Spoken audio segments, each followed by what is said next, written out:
right. Hello, and welcome to the Marriage Meeting Podcast, where I'm your host, Ashley Kane, and this is my co-host, Lawrence Kane Jr. And this is a podcast where we are talking about marriage, relationships, love, family, all of the things that go together, and just, speaking about our specific marriage in our life. And lately we've been doing a little twist on reviewing Married at First Sight, which is one of our favorite shows, and they just started season 15, right? Mm-hmm. Season 15. And so we're 3 episodes in. And the last 2 episodes have been about the marriages. Okay, so we're combining episode 2 and 3. And we'll be talking about the marriages. Okay? Sounds good. So before we get started, make sure that you like this page and subscribe, share it with your friends. You can also find me on other platforms at The Ashley Kane, especially my blog, theashleyKane.com. Make sure you check that out and download some of the articles there. And where can they find you, husband? Everywhere, and Lawrence Kane Jr. So okay. We're everywhere. All right, so let's jump right in. So it's season 15. There are 5 couples. 4 of them just got married. 1, unfortunately, hasn't got married yet because of COVID.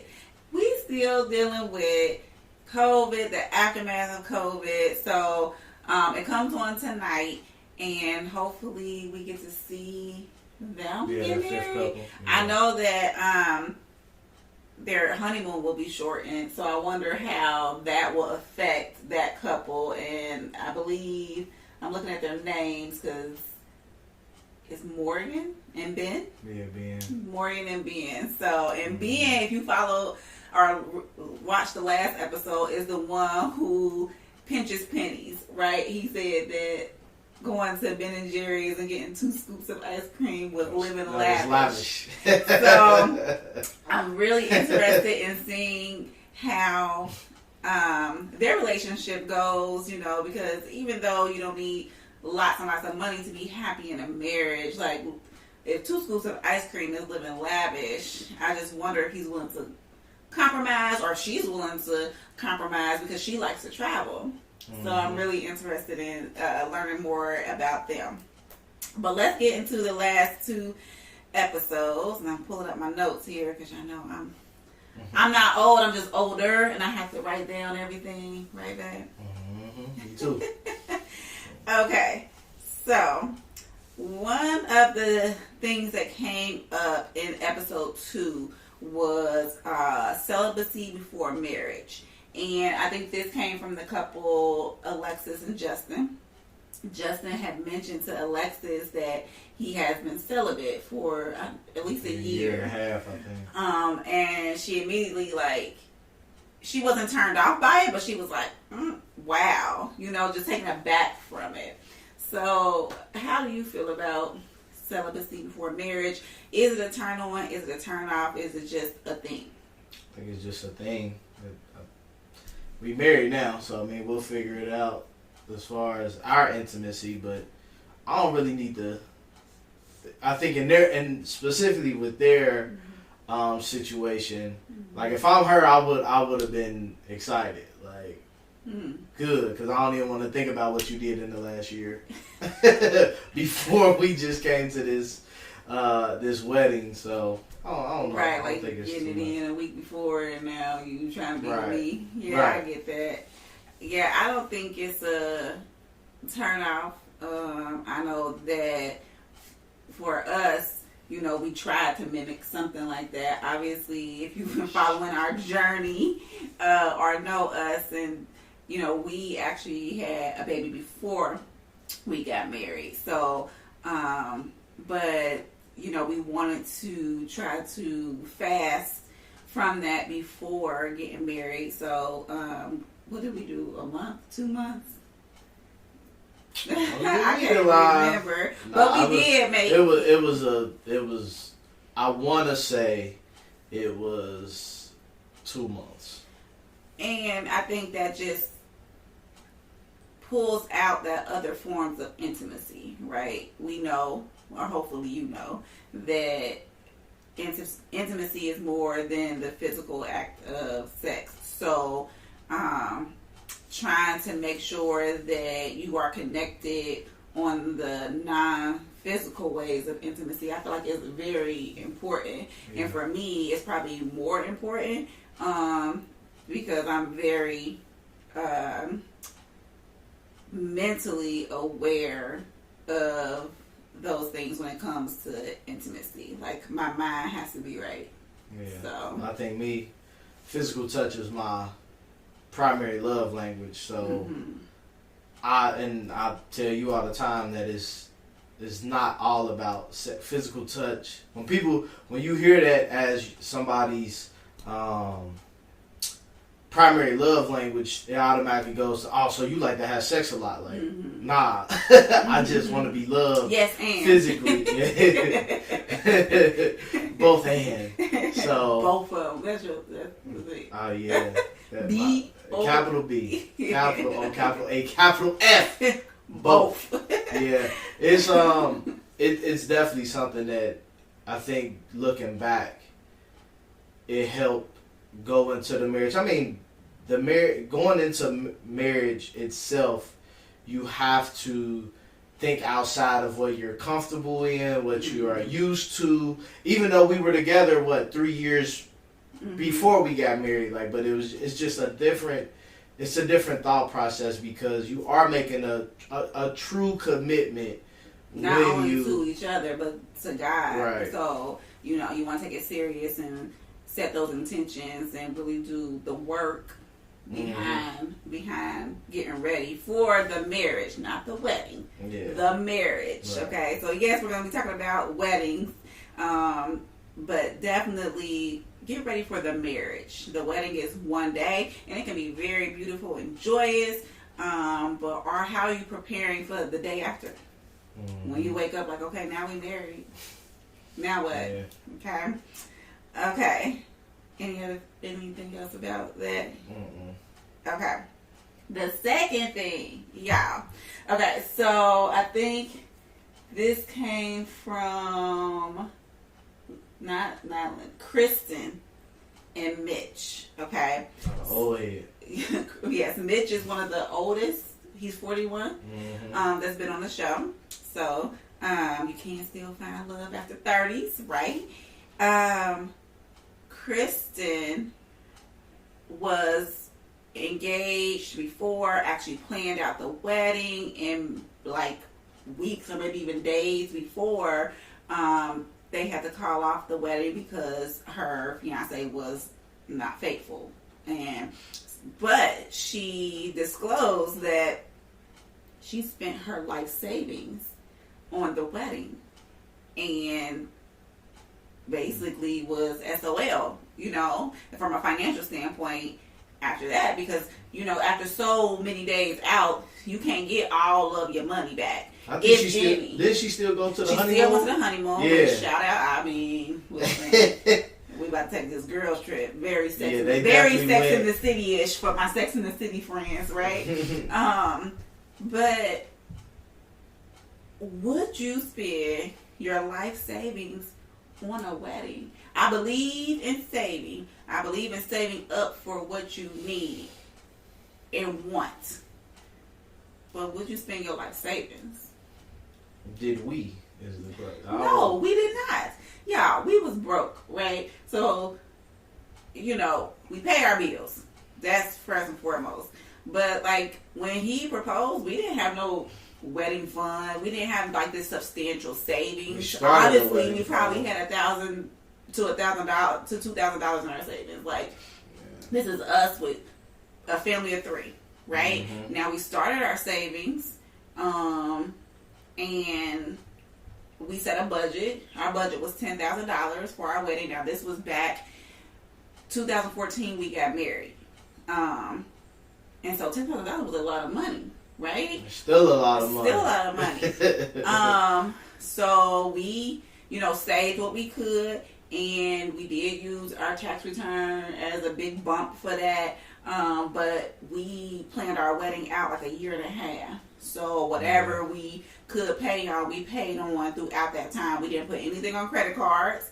And so even if we spent everything in our bank account, which we didn't, but even if we did, we weren't in debt, right? We weren't coming back from the honeymoon in debt. And whatever money that we did receive for our wedding as a gift, we probably spent it on the honeymoon, right? Yeah, we definitely did. We didn't have expendable income at that time. You know, I didn't even know if we was gonna be able to make it to $10,000. But I knew that, you know. Do you remember when you left the wedding fund a debit card in the ATM or somebody? Yeah, so I think we had like $500 in our wedding. We made a wedding account. We had $500 at that point, and I think I was going to shopping for something, right? So, you know, I like to take the cash out beforehand. I don't want to just swipe the card. Yeah, I left the card inside of the ATM because it was, now, you know, they give you the card back first and then the money. This wasn't like that then. Yeah. And so I just drove off, not even thinking. They was buying fresh shit. Somebody took the car, was buying fresh shit. They got some gas. They was up and down, went and rolled, just, you know, using up our wedding fund. So that's crazy. All that to say, I would not recommend using or spending your life savings on a wedding. I don't care how long you waited to get married. I do recommend setting up a separate savings, right? Like even now, we're setting up a separate savings for something that we want in the future. Like our household savings still needs to be for that emergency, you know, something may come up. But I was like, wow. And then he bought the ring on a credit card that they had together. And guess what? When he left, she had to pay that. So she paid for her own ring, even though she didn't have the ring. That was wild. Yeah. No credit card usage for anything for the wedding. Like that's just, if you can help it. I just think, you know, we glorify these weddings, and again, they can be very beautiful. And shout out to you if you can afford it, but please. Pay for what you can afford. I mean, if you can't have the lavish wedding now, fine, because it's about the marriage. And there's a lot of couples that do eventually have that dream, you know, honeymoon and that dream reception and wedding ceremony, right? Like, I think just going into, what we're going into planning for our 10-year wedding, vow renewal. That's gonna look totally different than 2014 wedding. Like, right. First of all, my pants ain't gonna be that big. And just again, you grow, right? We've grown together. Our taste is different. And I love, one thing I love about how we plan together is that it seems like it's effortless when it comes to like the decisions on like what it's gonna look like, what we want to do. Obviously, we know we want to. I don't know if we actually agreed on this or not, but I want to go to Santorini, Greece for our 10-year, right? That's for us, not for the renewal. Yeah, for the renewal. For the renewal, we gonna be in the backyard now. But the renewal is gonna be. I know for me, I'm going to have more input in what's going on that day than I did at the initial wedding. Don't say it like that, because you had input. He was just more like whatever you want. Right. Whatever that's what I ain't say. Yeah, that's what I mean. Like I'm saying, like I'm more invested in that because it is exciting, like to be able to do that. Whereas back then, it wasn't exciting to me. So, like, I've grown in just the planning process of that and not just, I'm going to just show up and get married. That was like my... making it My our mindset. own. Yeah. And I wonder if these couples feel that way because we don't know how much they actually get to plan of their wedding, and I wonder if later when someone will stay together, if they go ahead and create their own ceremony. Because even though we created our own ceremony so many years ago, it was a lot of, well, this is what we have to do because this is what we can afford, or this is what we have to do because we want all of our family there, we want all of our friends there, and we had 200 people, and still everybody wasn't there, you know. So it's just like, and now you know the whole city now, so they trying to come see. Yeah, they know Lawrence came. So don't spend your whole savings. If that would be my recommendation. Like, try to figure out what you can do because at the end of the day, it's about the marriage, the union, y'all too. Mm-hmm. Okay. One thing that's always wild about Married at First Sight, and I get why they do it, because I already know what you're about to say. You don't know this person walking down the aisle, right? So they think, oh, well, let's tell them some things beforehand. So they walk in the aisle, and before they even say any vows or anything, the officiant gives words that were written by the family. So they'll say, hey, Ashley, this is what Lawrence's family wants you to know about him. And vice versa. I'm glad we don't have that. My family would embarrass. And that's what I said, would you want your friends and family to write words about you or say anything during the ceremony? No, I would not. And I don't even think that my family would say anything crazy. But they might. Like, trying to be funny or, like, I don't know. Yeah, a lot of them, there's not a lot of marriages on this show where that particular thing is like, oh, this is cool. Like, it's more so like, why would they say that? Why would you say that? Like, one of them said, which couple was it? Sasha and Nate. Like, Nate's family said, oh, he's a freak in the sheets. Well, like, bro, my mama here. Why would you say that? Or like they'll say like, oh, she's a diva and stuff like that. And I just feel like it's unnecessary. Yeah. I get that they trying to, give them a little insight. But in the beginning, I feel like with a married couple, let them figure things out first before. Now, if they seek your, wisdom or whatever, fine. But giving too much, or even sometimes too little, like you don't know what to say during that time, and you don't know how they gonna take it. Some people like really flip out on these. They said that he is excellent. But just like what was the one couple that got the divorce the fastest? 2 weeks, right? She went off of what the friend said and that couldn't let go. day. She did not give him a benefit of the doubt. Mm-hmm. She also wasn't attracted to him, but that's a whole other story. Right. But like, she literally took the words that his friend said and was like, this ain't gonna work. That was Alyssa and Chris. Yeah, Alyssa and Chris from what, season 14? Yes. I mean, and he was a good guy, and he was very optimistic. But they said something like he's a workaholic and he might put work before you. And like, he might be, his words may sound condescending. Like, that was what she learned about her husband on the first day of marriage. At the wedding.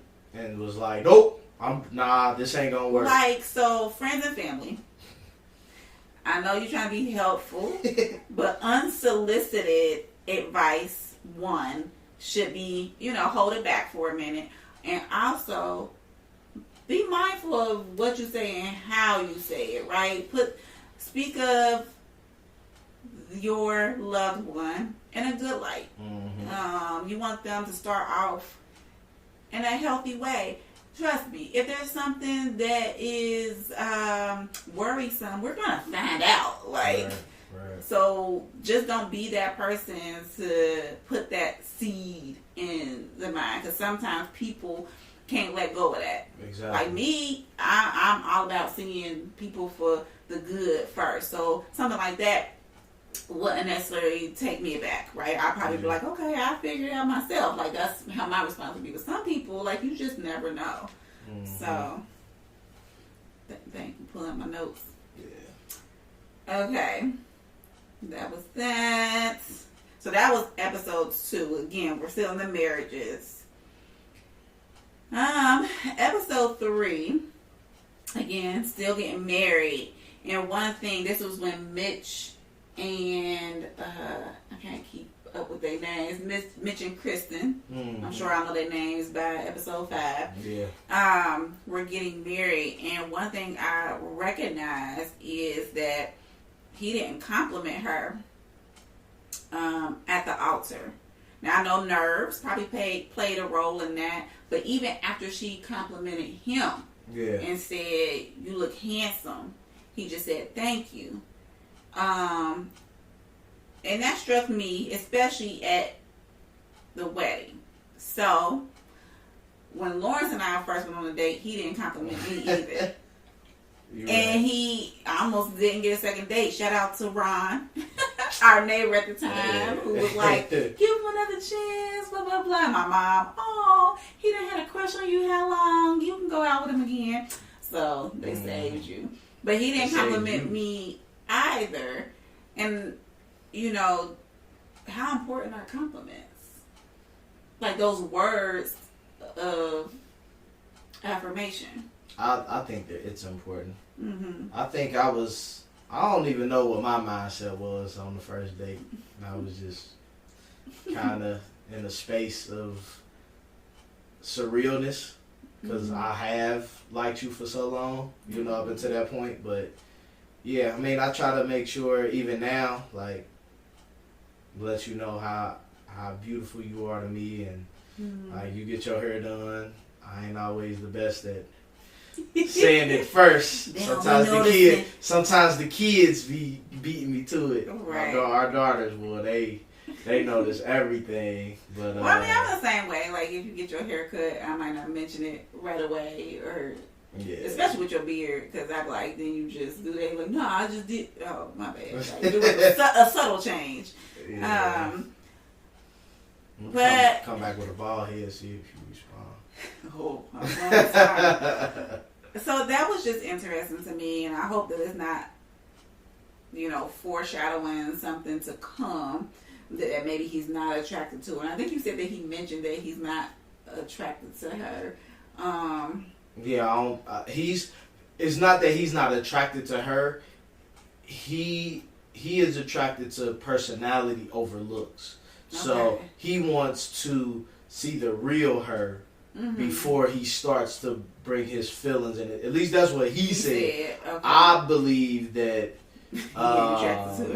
yeah, you seeing her done up, like when you see your woman done up, like I don't like and again I'm coming from a place of, you know, I've been knowing my wife since the 5th grade, so he sees his wife for the very first time at the wedding day with her done up. I'm really, if my mindset is I really want to see the real her, I don't care. Like you did all of this. You did all of this for me. You ain't even know who I was. Like I'm gonna feel obligated at that point to do it. Like, but yeah, I don't know. I mean, he also 40 and never had real love though. So true. That's another caveat for that couple. So yeah, I think for the wedding, compliments are important, especially because that's taken away. So the wedding day, the reception, it's so much of it's for other people, right? They enjoying a party on your dime, right? So taking that moment to compliment your husband, your wife, you know they're beautiful, you know, but like taking that time to really just say it is important. Hold on, we're checking the camera, y'all. They go off. Yep. But you good, keep going. It's recording. Okay. So let's see. The pictures can be chaotic. that. The pictures can be chaotic. Yeah. Yeah. Like, so if any word of advice, again, we're talking weddings from Married at First Sight and just from our experience, the pictures can be chaotic. So hire a photographer that can handle that, right? Like that can give direction, that can get people organized, because I feel like that can be a point of contention or frustration on an already stressful day. And so when you hire a photographer, you need to know that they can actually do all of the things, not just take beautiful pictures, right? Yeah. I know that just being a part of weddings and then being a part of my wedding, the pictures, like there should be a strategy with the pictures that you have, but also like you said, like the photographer should be leading. Like they see it, right? They see who's where, and it's like, I'm paying you to capture this day. Right. Like I need you to not just take the picture. I need you to create the memories for us. So when we look at this wedding album, right? Like, you know, and I think, you know, shout out to our photographer Chevy. Like, I'm just looking at our marriage book, our wedding book. You know, capturing like us chilling at the church beforehand. Like I remember that like in our church. We moved, so you know that building is used for something else right now. But like, just remember being in that basement, like, man, I'm just ready to be married, and you know, again, he captured, you know, those, you know, me sitting with my groomsmen, you know, beforehand. I think I still have my do rag on, or some one of us did, like, but it's good to capture not just the wedding, but just the things leading up to it. And, you know, looking back for me, like, I wish I would have did more video. And I think that is a cool thing about the Married at First Sight, is because they're like, you know, hey, it's the day before I meet you. Like, you know, they have like that video journal. Like, I think that's very cool, especially for if they stay married.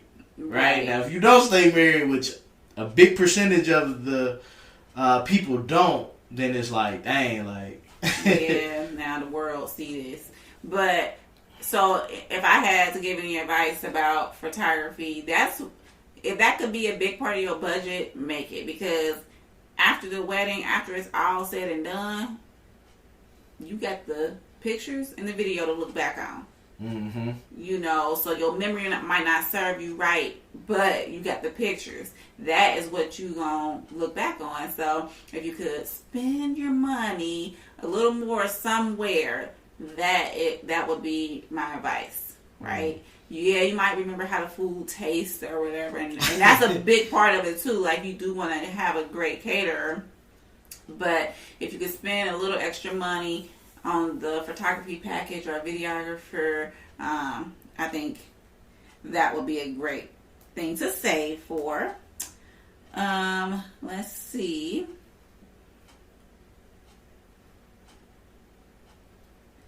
The last thing we'll touch on for this episode,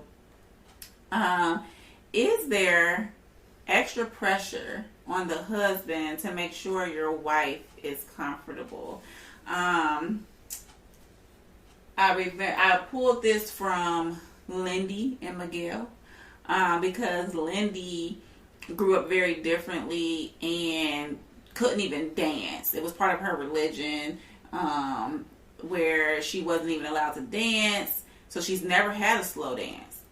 And so she mentioned that to Miguel as they were dancing, and it's just the question just popped up to me: is there extra pressure to make sure that your wife is comfortable? I don't know if it's pressure. I think it's, you have to be aware of how the past of your spouse affects their present. And being mindful of that as you live life. So even at the wedding for Miguel, like that's like obviously they don't know each other, so they start talking. Some couples they start going in on like past trauma, and I'm just thinking of like last season when it seemed like all of them had family issues. Yeah, right, like they all had mommy, a mom or dad issue, like or like this season, the one girl I forgot who she what's her name and who she married to, but remember she asked her dad permission the day of the wedding, like what are you doing? Like that's not a smart thing to do. Like if you said he was the number one man in your life and you telling him the day of, like he was all red, he didn't know what to do on camera. But I think just that it's not pressure. I think it's just that duty, and again I believe that as a married man, like your wife is the priority, and being able to help her day be better just as much as like you want her to help your day and help her be comfortable within those. I wouldn't call it an insecurity. I think she just was uncomfortable, like you said, because she didn't know. She like, I don't know how to do this, so not chastising or belittling or like making them feel even worse for something that you probably been doing, since you was in high school. Like, so I think that's. I mean, cause I just see like in society, it's like, oh, it's her day, but I mean, it's your day too. But then I also don't want you to go as far. Like I be seeing these men now making like these big debuts, like walking down the aisle, like as if they were the bride walking down the aisle. Have you seen that? Like they be dancing down the aisle, or they put some like fly music on or something like that. Like, I mean, I like that, but I also don't.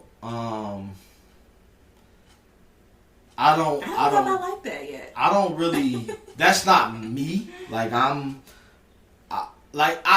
could be that if I wanted to, but I don't think that's like for the wedding. That is my mindset. Even our vow renewal. That's your day, and it's our day to me. So I'm still going. But I mean, because the men, they walk down the aisle, right? Yeah. So like, as a bride, I'm not doing anything extra as I'm walking down the aisle. That's true. So I just feel like it's like you trying to one up, and that feels unhealthy. Yeah. Like I mean, I've seen some lavish ones, right? Like they throwing money down the aisle, they doing a little bop, like see me, it's me too. I was lip singing when I was coming down. Right, I don't feel like that's distracting. So I just didn't know if there was extra pressure because the society says, oh, it's her day. So how much do we feed into that? Because I'm like, I want to make sure you're comfortable. I think leading up to the day, that's why I did not voice my opinion so much on decisions for the day, because that was my mindset. This your day. Like, so when certain family members was mad that they didn't get the invite, I'm like, look, this ain't my day.